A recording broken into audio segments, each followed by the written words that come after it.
Hello ನಮಸ್ಕಾರ ಸ್ನೇಹಿತರೆ, ಎಲ್ಲರೂ ಹೆಂಗಿದ್ದೀರಿ? ಇವತ್ತು ರುಚಿಯಾದ ಮತ್ತು ಗರಿಗರಿಯಾದ ನಿಪ್ಪಟ್ಟನ್ನು ಹೆಂಗೆ ಮಾಡೋದು ಅಂತ ನೋಡೋಣ. ಮೊದಲಿಗೆ ಇಲ್ಲೊಂದು ಪಾತ್ರೆ ಒಳಗೆ 1 ಕಪ್ಪಿನಷ್ಟು ಇದು 1 ಕಪ್ ತೊಗೊಂಡೀನಿ. ಅದರೊಳಗೆ 3 ಕಪ್ಪಿನಷ್ಟು ಅಕ್ಕಿ ಹಿಟ್ಟನ್ನು ಹಾಕ್ಕೋಬೇಕು.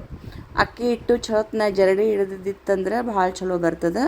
ಹೀಗಾಗಿ ಇದು ಮಾಡಬೇಕು. ಆಮೇಲೆ ಅರ್ಧ ಕಪ್ಪಿನಷ್ಟು ನಾ ಇಲ್ಲಿ ಮೈದಾ ಹಿಟ್ಟನ್ನು ಹಾಕ್ಕೊಳ್ಲಿಕ್ಕತ್ತೀನಿ. ಆಮೇಲೆ ಅರ್ಧ ಕಪ್ಪಿನಷ್ಟು ಚಿರೋಟಿ ರವೆ ಹಾಕೋತೀನಿ. ಆಮೇಲೆ ಒಂದು ಮಿಕ್ಸರ್ ಜಾರ್ ಒಳಗೆ ಒಂದು 6ರಿಂದ 7 ಬ್ಯಾಡಗಿ ಮೆಣಸಿನ್ಕಾಯಿ ಹಾಕ್ಕೊಂಡು ಅರ್ಧ ಕಪ್ಪಿನಷ್ಟು ಪುಟಾಣಿ ಹುರ್ಗಡ್ಲಿ ಅಂತೀವಲ್ಲ ಅದನ್ನು ಹಾಕ್ಕೊಂಬಿಡ್ಬೇಕು.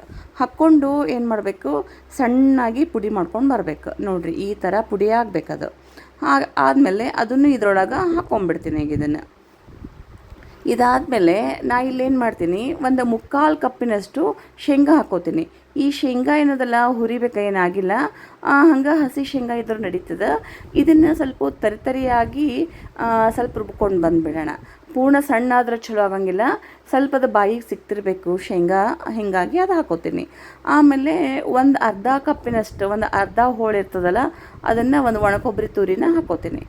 ಹಾಕ್ಕೊಂಡು ಏನು ಮಾಡ್ತೀನಿ ನೋಡಿರಿ, ಇದು ಪಾತ್ರೆ ಭಾಳ ಸಣ್ಣದಾಗ್ಬಿಡ್ತು ನನಗೆ. ಅದಕ್ಕೆ ನಾನು ಸ್ವಲ್ಪ ದೊಡ್ಡ ಪಾತ್ರೆ ಒಳಗೆ ಹಾಕ್ಕೊಂಡು ಇದಕ್ಕೆ ರುಚಿ ತಕ್ಕಷ್ಟು ಇದು ಹಾಕೋತೀನಿ, ಉಪ್ಪು ಹಾಕೋತೀನಿ. ಉಪ್ಪನ್ನ ನೋಡಿ ಹಾಕ್ಕೊಳ್ರಿ, ನಿಮಗೆ ಹೆಂಗೆ ಬೇಕು ಹಂಗೆ ಟೇಸ್ಟಿಗೆ. ನೋಡಿರಿ, ಇಷ್ಟೆಲ್ಲ ಫುಲ್ ಕಲಿಸ್ಕೊಂಡ್ಬಿಡ್ಬೇಕು. ಕಲಿಸ್ಕೊಂಡು ಏನು ಮಾಡಬೇಕು, ಇದಕ್ಕೆ ಒಂದು 2 ಸೌಟಿನಷ್ಟು ಬಿಸಿ ಎಣ್ಣೆ ಹಾಕ್ಕೋಬೇಕು.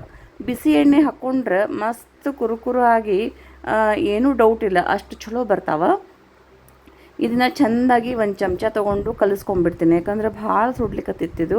ಹೀಗಾಗಿ ನೋಡಿರಿ, ಈ ಥರ ಮುಟ್ಗಿ ಕಟ್ಟಿದ್ರೆ ಈ ಥರ ಬರಬೇಕದು ಸಾಫ್ಟಾಗಿ. ಆಮೇಲೆ ಇಲ್ಲಿ ಹಿಟ್ಟು ಜಾಸ್ತಿ ಆತಿದ್ದು, ಹೀಗಾಗಿ ನಾವು ಒಂದು ಸ್ವಲ್ಪ ತೆಗೆದಿಟ್ಕೊಂಡ್ಬಿಡ್ತೀನಿ. ತೆಗೆದಿಟ್ಕೊಂಡು ಒಂದು ಜಿಪ್ಲಾಕ್ ಕವರ್ನಾಗ ಹಾಕಿ ಇಟ್ಕೊಂಡ್ಬಿಟ್ವಿ ಅಂದ್ರೆ ಯಾವಾಗ ಬೇಕು ಅವಾಗ ನಾವು ಮಾಡ್ಕೊಂಡು ತಿನ್ಬೋದು. ಆಮೇಲೆ ಇಲ್ಲೇ ಸ್ವಲ್ಪ ನೀರು ಹಾಕ್ಕೊಂಡು ಚಪಾತಿ ಹಿಟ್ಟಿನ ಹದಕ್ಕೆ ನೀಟಾಗಿ ಕಲಿಸ್ಕೊಂಡ್ಬಿಡ್ಬೇಕು.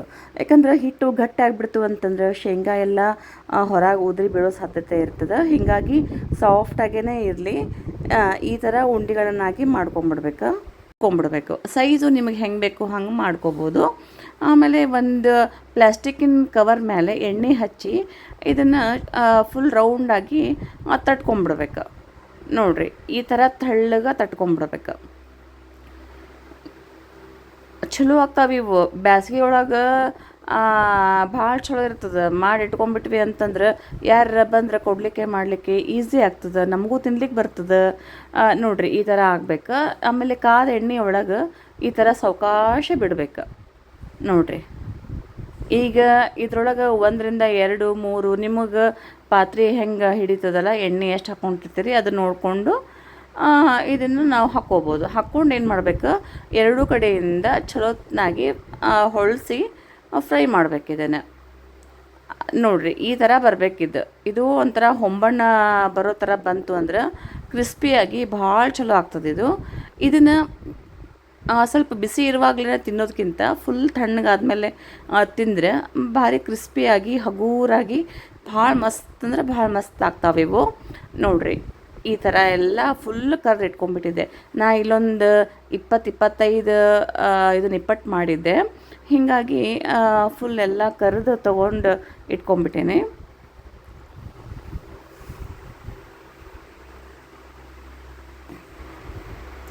ನೋಡಿರಿ, ಎಷ್ಟು ಮಸ್ತ್ ಕಾಣ್ಲಿಕ್ಕತ್ತಾವ ಈಗ ಇವು ಫುಲ್ ತಣ್ಣಗಾದ್ಮೇಲೆ ಒಂದು ಏರ್ಟೈಟ್ ಬಾಕ್ಸ್ ಒಳಗೆ ಹಾಕ್ಕೊಂಡ್ಬಿಟ್ವಿ ಅಂತಂದ್ರೆ 15-20 ದಿವಸ ಏನೂ ಆಗಂಗಿಲ್ಲ. ಫಸ್ಟ್ ಕ್ಲಾಸ್ ಆಗಿರ್ತಾವೆ, ಆಮೇಲೆ ಕ್ರಿಸ್ಪಿಯಾಗಿನೂ ಇರ್ತಾವೆ. ನೋಡಿರಿ, ಎಷ್ಟು ಮಸ್ತ್ ಕಾಣ್ಲಿಕ್ಕತ್ತಾವ. ಈಗ ಇದನ್ನು ಎಲ್ಲ ಸರ್ವಿಂಗ್ ಪ್ಲೇಟಿಗೆ ಹಾಕ್ಕೊಂಡ್ಬಿಡ್ತೀನಿ. ನೋಡಿರಿ, ಮಸ್ತಾಗಿ ಅಗದಿ ಕುರ್ಕುರಾಗಿ ಚಲೋ ಆಗ್ಯಾವ ಇವು. ನೀವು ಒಂದ್ಸಲ ಮಾಡಿ ನೋಡಿರಿ, ನಾ ಹೆಂಗೆ ಹೇಳ್ಕೊಟ್ಟಿಲ್ಲ ಮೆಜರ್ಮೆಂಟ್ ಅದೇ ಥರನ ಹಾಕಿ ಮಾಡಿ ನೋಡಿರಿ. ನೋಡಿರಿ, ಎಷ್ಟು ಹಗೂರಂದ್ರೆ ಹಗೂರಾಗ್ಯಾವ, ಭಾಳ ಹಗೂರಾಗ್ಯಾವ.